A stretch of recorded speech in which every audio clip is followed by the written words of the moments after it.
마카베오기 학원 사장 오니아스가 셀레우코스에게 시몬을 고발하다.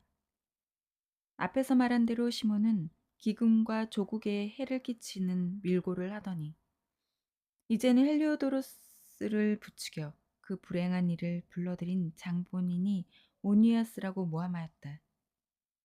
무엄하게도 이 도성의 은인이고 동족의 보호자이며 열렬한 법의 수호자인 그를 정권의 반기를 든 자라고 말하였던 것이다.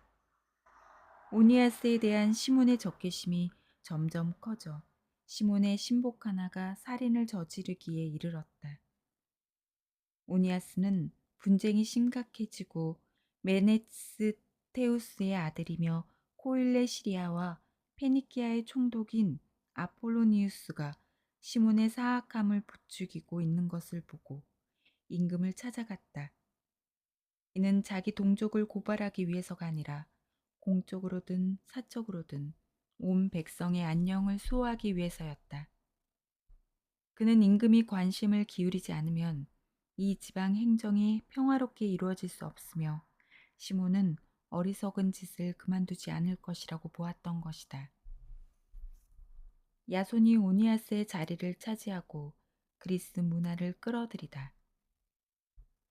셀레우코스가 생을 마감하고 에피파네스라고 하는 안티오코스가 왕자를 이어받았을 때 오니아스의 동생 야손이 부정한 방법으로 대사제직을 차지하였다.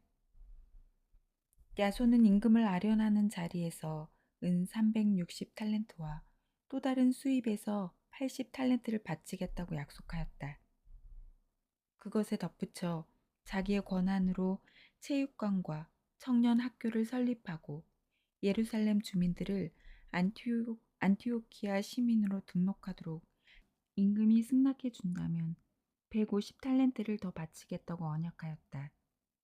임금의 허락을 받은 야손은 그 직위에 오르자마자 동족의 생활 방식을 그리스식으로 바꿨다. 그는 유다인들이 에우폴레모스의 아버지 요한을 통하여 다른 임금들에게서 얻은 특전들을 폐기시켰다. 요한은 전에 로마인들과 우호 동맹을 맺기 위하여 사신으로 갔던 사람이다. 야손은 법에 맞는 생활 양식을 없애버리고 법에 어긋나는 새 관습들을 끌어들였다. 그는 신이 나서 성체 바로 밑에 체육관을 세우고 가장 뛰어난 청년들에게 그리스식 모자를 쓰게 하였다. 이렇게 사악한 사이비 대사제 야손의 극심한 폐륜으로 그리스화와 이국 풍습의 도입이 극에 달하였다. 그리하여 사제들은 제단에서 봉사하는 일에 열성이 없어져 성전을 경시하고 희생 제물 바치는 일을 소홀히 하였다. 징이 울리기가 바쁘게 그들은 레슬링 경기장으로 달려가 법에 어긋나는 경기에 참여하였다. 그들은 이렇게 조상들이 명예롭게 여긴 것을 멸시하고 그리스인들이 영광스럽게 여기는 것을 가장 훌륭하다고 생각하였다. 바로 그 때문에 무서운 재앙이 그들에게 닥쳤다. 그들이 그리스인들의 생활 풍습을 열심히 따르고 모든 면에서 저들과 같아지려고 하였지만 그리스인들은 그들을 적대시하고 억압하였던 것이다. 사실 하느님의 법을 무시하는 것은 가벼운 일이 아니다. 다음 시대가 그 사실을 밝혀줄 것이다. 매 해마다 티로에서 열리는 경기에 임금이 참관하였는데 비열한 야손은 예루살렘의 안티오키아 시민들을 대표하는 사절들을 뽑아 파견하면서 헤라클레스 신에게 희생 제물을 바칠 비용으로 은 300드라크마도 가져가게 하였다. 그러나 그 돈을 가져가는 이들은 그 돈을 희생 제물의 비용으로 쓰는 일이 합당하지 않으므로 다른 데에 써야 한다고 생각하였다. 그리하여 그 돈을 보낸 자는 헤라클레스 신에게 희생 제물을 바치는 데에 쓰라고 하였지만 그것을 가져가는 이들의 결정에 따라 3단 노를 갖춘 군선을 만드는 데에 사용되었다. 메네스테우스의 아들 아폴로니우스가 필로메토르 임금의 즉위식에 참석하도록 이집트로 파견되었을 때 안티오코스는 르가 자기의 정권에 적대감을 품고 있다는 말을 듣고 자기 안전을 위한 조치를 취하였다. 그리하여 야포에 갔다가 예루살렘으로 올라왔다. 그는 야손과 이 도성 주민들이 횃불과 환성으로 성대하게 환영하는 가운데 이곳으로 들어왔다. 그러고 나서 그는 군대를 이끌고 페니키아로 진군하였다. 메넬라우스가 대사제가 되다. 새해 뒤에 야손은 앞에서 말한 시몬의 동생 메넬라우스를 보내어 임금에게 돈을 가져가고 몇 가지 필요한 일에 관하여 결정을 받아오게 하였다. 그런데 메넬라우스는 임금에게 인도되자 자신을 권위 있는 것처럼 내세우고 야손보다 은 300탈렌트를 더 바쳐 대사제직을 확보하였다. 그는 어명을 받고 돌아왔지만 대사제직을 맡을 자격이 없는 자였다. 잔인한 폭군의 기질과 사나운 야수처럼 포악한 성격을 지니고 있었던 것이다. 그리하여 친동기마저 몰아낸 야손은 자기도 다른 사람에게 몰려서 도망자가 되어 암몬 지방으로 쫓겨가게 되었다. 메넬라우스는 대사제직을 차지하고 있으면서도 임금에게 약속한 돈을 제대로 바치지 않았다. 그래서 성체의 장수인 소스트라토스가 그 돈을 바치라고 독촉하였다. 세금을 거두어 들이는 것이 그의 책임이었던 것이다. 두 사람은 그 사건 때문에 임금에게 불려갔다. 그래서 메넬라우스는 자기 동기 리시마코스를 대사제 대리로 앉히고 소스트라토스는 키프로스 군을 통솔하는 크라테스를 대리로 앉혔다. 오니아스가 피살되다. 이러한 일들이 일어나는 동안 타르수스와 말루스 사람들은 자기들의 성읍이 임금의 후궁 안티오키스에게 선물로 넘겨진 것을 알고 폭동을 일으켰다.